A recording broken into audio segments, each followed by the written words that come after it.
Since I started talking about Airbnb, I get hundreds of messages on a daily basis with people saying that they want to do the same thing that I'm doing. That is, start an Airbnb business. Now, out of all the Airbnb business models that I have discussed in this video, rental arbitrage seems to be an interesting deal. It's a low cost effective way to enter into the game because you are not required to buy a property but can run your business on someone else's legally. You're taking the apartment from the owner on a lease and then you're subleasing it. That is, you're doing your business independently, there's not much chick from the owner, so you get both the experience as well as the freedom. But like I mentioned, it's a low cost way, not a zero investment.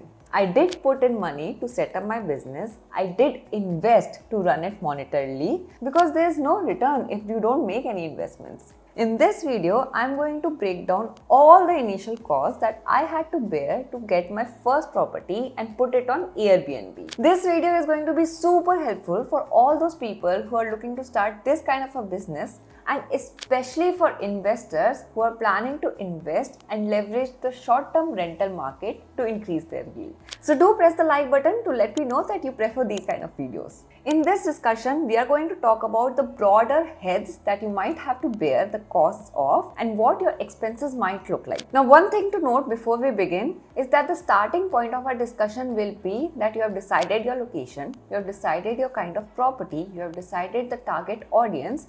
Now you just have to set it up and start your Airbnb. So when we talk about costs, there are two types of factors that you will be looking at.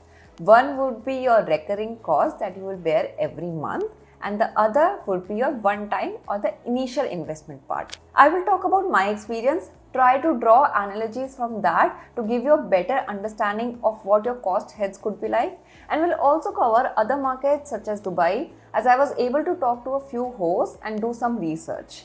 So that will give you a better reference point in the international market also. Now the first cost head is the lease or a monthly rental that you will have to pay to the owner in an Airbnb arbitrage business. Now if you are a property owner, you can consider your monthly EMI or monthly mortgage, but we are not going to consider your property costs. We are only going to start from when you have acquired the property and you are setting it up. Now in my case, I took this 2 BHK apartment on a lease from the owner for a monthly rental of 45,000. Now the owner required me to pay a security deposit as well as the first month's rent in advance. Now the security deposit was 2 months of rent. So my initial investment in just acquiring the property was 45,000 as my first month's rent and 90,000 as the security deposit. This is roughly the setup that you will have to go through if you want to do this business in India, but in different markets the setups will vary. For instance, in Dubai, this lease cost is yearly. That is, owners collect the entire year's rent in one go itself. If I have to talk about some rough numbers, a 2-bedroom apartment in downtown Dubai would lease out at around 120 to 125,000 AED per year. So you need to plan out your initial finances according to the market that you choose. The second cost head is furnishing and interior designing, that is adding aesthetics to the property. Now in some cases, you might get unfurnished places only, like how it happens usually in Dubai. But in my case, I got a furnished apartment. That is, all the tables, the beds, the ACs, all were set up. But still, I did have to put in some aesthetic to do the beautification of the place. For instance, I had to put a coffee table, I had to put in linen, I had to put in some plants. Roughly, all this costed me around 20,000 rupees. In Dubai, the whole scenario might be different. You might get an unfurnished place in which you will have to put in the beddings, the sofas, the TVs, all of those things. Now, in this case, your cost would of course go a bit higher. To give you an idea of rough numbers, it might come around to be 40 to 50,000 AED for a 2-bedroom, 60 to 70,000 AED for a 3-bedroom, and likewise. Now, like you can see, the initial investment again in this case would go higher if you're going for an unfurnished place, but the upside of it will be that you can negotiate for a lower monthly lease. Which one would I suggest, whether to go for a furnished place or an unfurnished? Well, there are pros and cons for both. What do you think? Let me know in the comments. Maybe we can discuss there. The next cost head is adding cleaning supplies, that is making the property ready to welcome guests at any moment. Now when I say that, I am referring to all the small things that will make it ready for the guests. This means soaps, floor cleaners or detergents or washing powders or your kitchen supplies. It can't be like when the guests come, you are running to the market to get these supplies. You should include this in your setup cost itself, as if you buy all of these things in bulk, that will not only save you trips to the market but get you a better discount for buying things in bulk. For instance, I bought 6 months of supply initially when I put up this apartment and spent just around 8,000. Now these supplies lasted me for more than 6 months. So it became cost effective for me. Now in this head itself, I would also mention adding the cost for your housekeeping or your caretakers.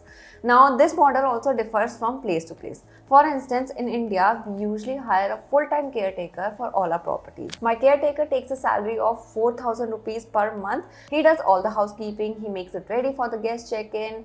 On the other hand, international markets might have a different system. For instance, in Sydney or in Dubai, you have a cleaning service that charged by the hour. Now these costs can be 150 to 180 to 200 to 100. The cost would vary according to the market. The next head is the legal and licensing costs and setting up a business entity if it's required. Now starting off one unit is not much of a hassle. You can start as an individual too, that's what I did. But if you have a long-term plan, then it's better to set up a company to get the most benefits. Now in India, there are different types of companies that you can set up. If you're doing it solo, you can register as a sole proprietor. If you're doing it with someone, you can start a partnership firm. You can start an LLC, a private limited. The cost of registering a company can vary from anywhere between 6,000 to 50,000. It depends on a lot of factors, like what type of a company it is, like how we discussed, or where it's going to be operating, or the state laws. Plus, after that, you need to be compliant with tax laws. For instance, the GST laws. Once your revenue hits a certain threshold limit, you need to get a GST number and comply with all the laws. If you talk about Dubai, if you're leasing and renting just one apartment, you can easily do so with the permission of the landlord. With this company, you can get all the permits that will be required from the DTCM or from the owner or from the building. Now, all these licenses will have different costs. For instance, the DTCM permit is around 1500 AED. The NOC would be different. The building permit would be different. To give you a rough idea, the numbers can look from 15,000 to 50,000 AED depending on the type of company you set up, depending on the number of units you have to get the permits for. All of these are variable factors. Now, legalities and registration costs are very specific to a location. They need their own separate discussions. If you are interested in knowing costs about a certain location, let me know in the comments and I will cover that in the future videos. The next head comes photography. Now, this is usually a one-time cost or maybe a 1 year cost, but I would urge you to invest in it as it is super important, as it can make or break your business. Now, when we go on Airbnb, the first thing that we look before booking a property are the photos of the property. Good photos create good impressions. Good impressions bring more conversions. More conversions means more revenue, and more revenue means more profit for you. Now, if I have to talk about my numbers, well, it was a special case for me. When I started my Airbnb, I had this friend of mine who was not really a photographer but just wanted to try his hand at it. So he did not really charge me much. I spent around like 2,000.